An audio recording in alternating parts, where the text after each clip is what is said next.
Estamos de volta com o CJC Mais para todo o Brasil e hoje nosso programa está falando sobre um assunto, meu amigo, que com certeza interessa você aí, querido brasileiro, que talvez está passando em perrengue, fala, meu Deus, já comecei o ano no vermelho, gastei muito, já torrei meu 13º do ano passado, já peguei o adiantamento do 13º desse ano e só Jesus na minha vida. E agora, o que eu preciso fazer para mudar aí a minha cabeça, para eu poder aí diminuir os meus gastos, poder, do final do mês, né, pagar as minhas contas e falar, poxa, sobrou um dinheirinho, vamos fazer aí vamos fazer uma alegria aí para a patroa, para os filhos, vamos dar uma volta. Mas será que todos, né, têm essa possibilidade?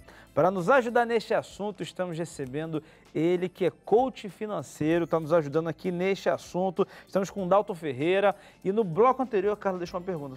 É verdade, eu falei para ele que neste ano agora de 2019, muitas pessoas estão falando, porque eu vou abrir meu próprio negócio, eu quero ser dono, quero ser patrão. Que é o seu Enfim, chefe. para quem quer, Dalton, se tornar um microempreendedor, o que ele deve fazer? Como ele deve economizar para ter o capital? Seria pedir demissão? O que ele deve fazer?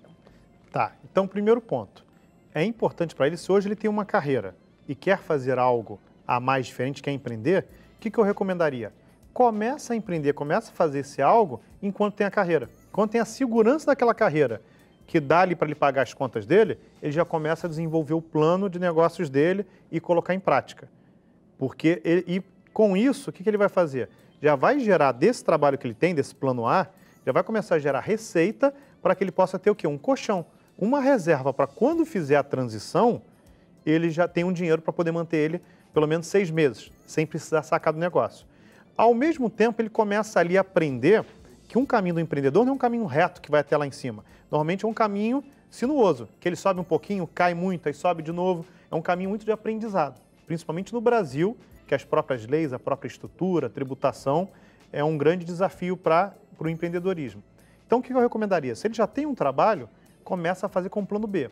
No princípio, ele trabalha mais, porque ele trabalha lá de 8 às 5 no trabalho dele e depois vai estar gerando o plano D. Perde final de semana, perde noite, mas esse é o preço a ser pago. À medida que ele começa a verificar que esse plano B dele pegou uma linha ascendente, e já está firme, ele fala, olha, agora o plano A está até me atrapalhando a fazer mais dinheiro pelo plano B. Aí é o momento de ele fazer a transição.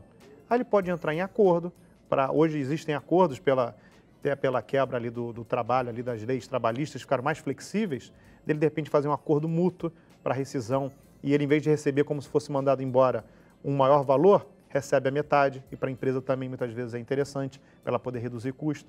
Então ele pode entrar em acordo para sair com dinheiro a mais também, do que seria ele pedindo demissão. Mas isso depende de caso a caso. Mas o que eu recomendaria, resumindo, seria isso. Ele desenvolver os dois em paralelo inicialmente, fazer um caixa para poder ter um dinheiro, para poder manter os gastos dele, sem ele precisar de utilizar da empresa nesse primeiro momento, nesse primeiro 1 ano pelo menos, e depois fazer essa negociação com a empresa para poder sair, depois que ele viu que o negócio já decolou. O que acontece? A grande parte das empresas no Brasil fecham com menos de 2 anos. Sim. É um número assim muito grande, alarmante. Então é bom ter para ele ir testando, porque é normal no caminho do empreendedor ele não acertar de primeira. Ele começar um negócio, foi lá, quebrou. Só que essa forma que ele fez, por ele ter saído, trouxe muito aprendizado prático para ele, uma vida empresarial, que muitas vezes numa segunda ou numa terceira tentativa vai vingar. Então é importante ele ir com calma. Por mais que ele esteja ansioso, afoito para poder fazer a transição, ele faz de uma forma planejada e com essa reserva. Isso aí, e quando a gente fala na questão de franqueado, a pessoa geralmente para ter uma franquia, dependendo da franquia, ela vai desembolsar um bom dinheiro, né? Ela já tem que estar aí, né, bem preparada. Mas quando a gente fala nessa questão de investimento em franquias, tem algum estudo específico para saber se ele não vai entrar numa furada? Porque já aconteceu de pessoas entrarem em franquias que depois a franquia quase toda vale, né? Sim, ele tem que pesquisar muito. A franquia, em termos gerais, te traz uma maior chance de vitória no seu negócio. Porque já é um modelo testado e etc. Mas tem que pesquisar como é a saúde dessa franquia. Isso tem que ter uma visão de mercado. Será que por esse lado que ele está indo e que está se dando bem, será que é um modismo? Será que é um produto que está na moda e que daqui a pouco vai passar esse tempo? Quais são aquelas franquias que estão mais estabelecidas, estão mais sólidas? Esse é um ponto. E eu gosto muito de uma outra coisa para ser analisada. Qual que é o propósito daquela pessoa? Vamos supor, se a pessoa ela gosta muito, cuida muito da saúde, faz exercício, se alimenta bem, e ela vai abrir, de repente, uma franquia de junk food, de repente está muito fora do que ela prega, do que é para ela. Então, é importante na hora de você escolher uma franquia, qual é aquela franquia que realmente está ligada ao meu propósito? Aquilo que eu prego, aquilo que são os meus valores relevantes, não somente o dinheiro, mas aquilo que para mim tem um fator muito grande de fazer dar certo, de ajudar essa franquia a subir. Então, isso é muito importante também. É não só visar o lado financeiro, ela é importante, é claro, mas será que aquela franquia, você gosta realmente dela? Você vai passar ali 10, 12, 14 horas por dia ali trabalhando naquele processo ali. É interessante isso para você? Isso vai te trazer bem? Então, isso é algo para se refletir. Para não perder dinheiro, né? Com certeza. E agora a gente tem uma lista aqui de pessoas que saíram da pobreza para a riqueza, né? A gente tem várias pessoas que fizeram essa transição, mas não foi fácil, foi com muito trabalho. E a gente vai dar aqui alguns exemplos. O primeiro foi o Howard Schultz, que é o presidente do Starbucks e com patrimônio avaliado em 2 bilhões de dólares. Howard já afirmou em entrevista que cresceu em conjunto habitacional. A sua vida começou a mudar quando ganhou uma bolsa de estudos em uma universidade americana. Pouco tempo depois, ele assumiu a gerência da cafeteria Starbucks, que na época tinha apenas 60 lojas, e se tornou presidente da empresa em 1987 e expandiu a rede para mais de 16 mil pontos de vendas em todo o mundo. Tá aí, quem não conhece, né? Bilhões, quem nunca tomou um frappuccino, né? Quem nunca foi lá no Starbucks, né, tomar aquele cafezinho. É muito bom. O outro aqui da nossa lista é o Shahid Khan. O empresário bilionário do Paquistão possui cerca de 3,8 bilhões de dólares em patrimônio. Ele passou por muitos contratempos quando deixou o Paquistão e foi para os Estados Unidos trabalhando como lavador de pratos enquanto frequentava a universidade. Agora, Khan é o dono de uma fabricante de peças multinacional, além de ter um time de futebol americano e ser o dono do clube de futebol Fulham FC da Inglaterra. Caramba, Brother Joe, ele lavava os pratos e hoje ele se tornou aí dono de um clube de futebol e várias time coisas, de futebol americano. Sinistro, tá aí, ó. Vai anotando os exemplos aí que amanhã pode ser você, né? Olha, o próximo, ó, Kirk Kerkorian, empresário com patrimônio de 3,9 bilhões de dólares. Ele abandonou a escola na 8ª série para se tornar boxeador. Também se juntou à Royal Air Force, a Força Aérea Britânica, durante a Segunda Guerra Mundial. Só depois ele voltou seu interesse para a construção de resorts e hotéis em Las Vegas, nos Estados Unidos. 3,9 bilhões já dá para começar a viver, né? Dá para começar bem? Dá para começar a viver. Dá para começar bem. Tá bom. Agora, a nossa próxima aqui é... Essa daí é legal. Fala sem gaguejar. É homem, né? Como é, Luiz? Duan Chen, né? Não é daqui, já viu que não é daqui. Coreia do Sul. Fundador da Forever... para tudo! Gente, que eu amo essa loja. Isso não tá no texto, tá, gente? Fundador da Forever 21 e com um patrimônio de 5 bilhões de dólares, passou por muitas dificuldades na mudança de Coreia do Sul para os Estados Unidos em 1981 com sua esposa. Ele teve de trabalhar em 3 empregos ao mesmo tempo para cobrir as despesas. A sorte começou a mudar quando ele e a sua esposa abriram a primeira loja de roupas em 1984, se tornando posteriormente uma das mais conhecidas mundialmente. Ela conhece. Gente, como jeito? Assim? Eu amo essa loja. Amo. Já sabemos onde está o salário. Né? Já sabemos onde está vazando o salário. Se vocês quiserem saber, eu estou enriquecendo do YouTube. Aí, ó, do Shang.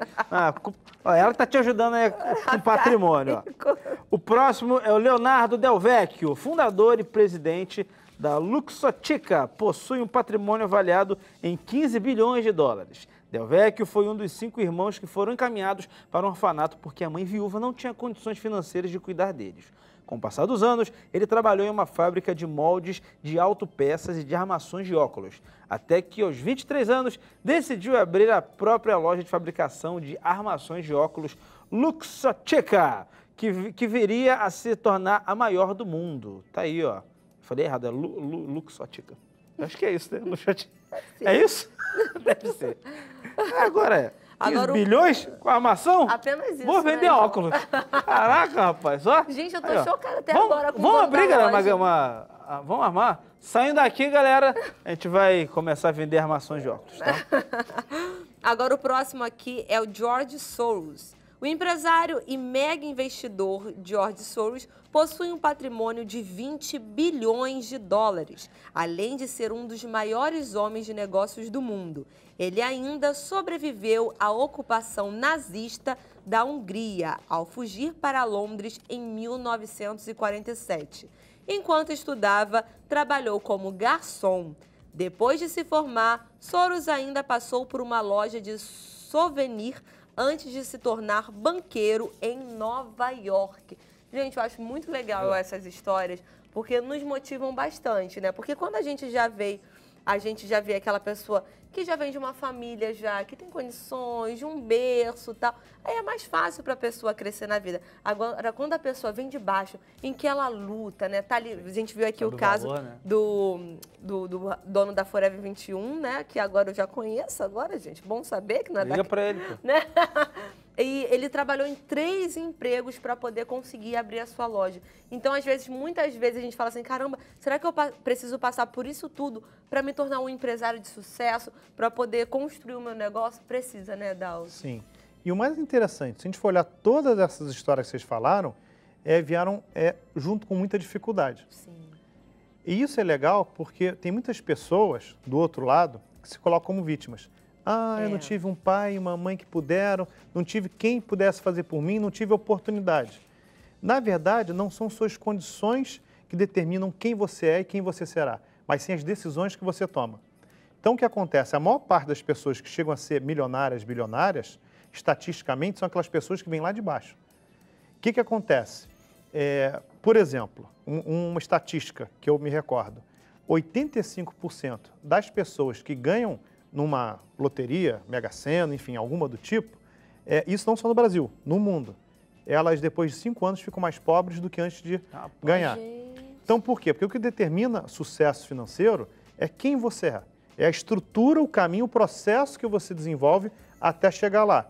Então, se você ganha uma herança, se você ganha na sorte, no jogo, alguma coisa, um dinheiro, para 85% vai até piorar, atrapalhar a vida dela, porque depois de 5 anos ela fica mais pobre. Aquela pessoa que é empreendedora, como esses que vocês citaram, alguns deles no mundo, depois de um tempo quebraram, mas voltaram mais fortes, ficaram mais ricos ainda. Por quê? Porque está dentro da estrutura psicológica e mental deles. Eles conhecem o processo. Então, para eles se quebrarem, eles voltam de novo. Então, é isso que a gente tem que se desenvolver. Em quem nós somos, se realmente é aí que você quer chegar, porque para muitas outras pessoas, não vai querer se dispor de 3 empregos, de trabalhar tanto para ser um bilionário. De repente, vai trabalhar um pouco mais, mas ter uma renda compatível com aquilo que dá prazer a ela, vai ser interessante. Então, ela não vai precisar fazer essa jornada longa e que todos eles fizeram, mas para eles tinha um propósito. Então, o mais interessante é o seguinte, o que realmente toca em você lá no fundo? Seu propósito. O quanto que você precisa fazer por mês para poder realizar isso que toca você profundamente. Aí são os casos extremos, muito bons, é bom a gente ter essas referências de milionários. E no Brasil nós temos exemplos também, como por exemplo o Carlos Wizard, que fundou um curso de inglês, também veio lá de baixo, pobre, não tinha condições, e hoje ele tem aí diversas empresas, né? Que hoje é um empresário de muito sucesso brasileiro, que vem de história muito humilde. Temos o Flávio Augusto também foi de um outro curso de inglês que vendeu, montou time de futebol lá nos Estados Unidos e hoje também é um bilionário. E vieram lá de baixo. A história dele até é bem interessante, que ele começou um curso de inglês com 20 mil reais no cheque especial. Olha. E foi fazer um negócio. Não estou dizendo para ninguém fazer esse exemplo de entrar em dívida para começar. Isso é um exemplo contrário aos bons negócios. Mas foi um caso que foi lá, o cara deu tudo que tinha e o que não tinha e fez acontecer. Então isso é muito uma decisão. Para eles, tem um propósito chegar, ser bilionário e criarem negócios. Isso é bom, porque para uma sociedade mais próspera, é através do quê? Do empreendedorismo. E eu espero, acho que o Brasil, a partir de agora, vai estar aí numa nova fase aí, demora um pouquinho, tem um tempo para se estruturar, mas para poder apoiar o empreendedorismo, para as empresas crescerem, os pequenos negócios que estão vindo com muita força, a gente tem um povo muito criativo, Verdade. Tem uma geração nova aí muito empreendedora, com DNA de empreendedorismo na veia. Então é eles juntarem o dinheiro, acreditarem nos seus sonhos, saberem lidar nos momentos de baixo, que isso é normal, aproveitar o quê? Para tirar o aprendizado. O grande mal que eu aconselho aqui para essa geração é o imediatismo. Eles querem tudo para ontem. Então, as coisas não acontecem assim. As coisas têm o seu tempo para amadurecer e chegar lá na frente eles poderem colher. É verdade, porque muitas vezes eu vejo isso também. A pessoa quebra aí na primeira, né? Aí já desiste, fala assim, não deu certo. Ou então quer o investimento já para ontem, que é o lucro. Mas, meu Deus, eu investi tanto, ainda não estou tendo lucro nenhum. Demora muito, Dalton? Olha, depende caso para caso. Na média, para você começar a gerar lucro, vou chutar aqui uma média, tá? Mais ou menos 2 anos e meio, 3 anos, se for um bom negócio. Tem alguns negócios que demoram um pouco mais, tem alguns negócios que duram um pouco menos, mas em média aí de 2 anos e meio a 3 anos para você começar tirar dinheiro do negócio, realmente gerar um lucro. Se a pessoa se precipita, é como se fosse um bebê. O negócio é um bebezinho que você tem que cuidar, tem que amamentar, tem que trocar roupa no início. E um grande defeito que muitos empreendedores têm é de confundir suas contas pessoais com as contas da empresa. Então leva as suas contas pessoais para a empresa pagar. Então você tem que diferenciar. Aqui é o prolabore que eu tiro por estar trabalhando lá, como se fosse, entre aspas, um salário para a minha vida pessoal. Mas tem a empresa ali que precisa de um tempo. E para muitos empreendedores, durante um tempo, ele tem que colocar dinheiro dele para fazer o negócio crescer. Então é necessário isso. E muitas pessoas desistem quando estava ali a 2 passos de um negócio germinar. Não tiveram paciência para isso acontecer. Rapaz, que coisa. E também tem aquela questão de quando o empreendedor está começando e já quer começar, mas sem fazer esforço. Já quer, né? Já quer botar empregado, já quer... eu estava vendo uma palestra do Ricardo Eletro, ele falando que no início, ele que ia lá panfletar na rua, né? Então tem... Todo o início, né, pode ser meio complicado, mas se você tiver um sonho, você vai conseguir alcançar. Eu quero agradecer muito aqui a presença do Dalton mais uma vez. Dalton, obrigado por nos ajudar aqui. É um prazer enorme. Prazer todo nosso. Vou pedir para você deixar aí seus contatos, se alguém quiser te chama para fazer uma palestra, uma consultoria, saber onde encontra o seu livro. Deixa para a gente os contatos. Tá. No meu site você pode encontrar esse livro que eu escrevi e alguns outros também. É www.daltonferreiracoach.com.br. Meu WhatsApp é 21 98 723 5043. Vocês podem me achar no Instagram por Dalton Ferreira Coach também e pelo Facebook tem minha página que é Prospere Coach, onde ali eu dou algumas dicas também diárias ali para as pessoas. E o livro está lá no site. No site você encontra o livro também. Show de bola. Então, quer mudar a sua vida financeira, meu amigo? Procura o Dalton. Isso aí, estamos aí para poder ajudar. Valeu, Dalton. Até as próximas. Eu que agradeço. E o papo ainda não terminou, né? Vamos continuar com essa conversa que está super interessante e informativa no próximo bloco. Não sai daí não, a gente volta já.